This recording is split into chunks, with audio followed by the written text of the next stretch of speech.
Road మామూలుగా లేదు. ఇది ఎర్రగొండపల్లికి సంబంధించిన అడవి అన్నమాట. ఇదిగోండి ఇక్కడ కనిపిస్తుందా, ఇది చెరువు. ఎంత వేసవకాలంలో అయినా ఎంత ఎక్కడ ఎండిపోయినా కానీ ఈ చెరువులో ఎన్నో అన్ని నీళ్లు ఉండేవి అనమాట. చింత చెట్లు నీళ్లు అడవి అనమాట. అయితే ఇక్కడ ఇదివరకు పూర్వకాలంలో ఫస్ట్ సింహాలు వచ్చి నీళ్ళు తాగాయి, తర్వాత పుల్లు, తర్వాత కుందేళ్ళు, జింకలు, తర్వాత లాస్ట్లో ఏనుగులు వచ్చి నిదానంగా పెద్దవి కదా అవి, అందుకే ఏనుగులు వచ్చి నీళ్ళు తాగి వెళ్ళాయి అనమాట అని నేను అనుకుంటున్నా.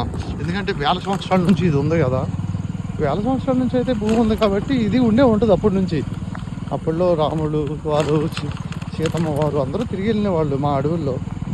అంత అదృష్టం చేసుకుంది మా ఊరు. మరి ఆ విధంగానే గొప్ప గొప్ప వాళ్ళు ఉన్నారు మా ఊర్లో. ఎర్రగొండపల్లి చింతలపూడి మండలం, అప్పుల్లో వెస్ట్ గోదావరి డిస్టిక్, ఇప్పుడు ఏలూరు డిస్టిక్ చేశారండి మా దాన్ని. చాలా అద్భుతంగా ఉంటుందండి అడవి.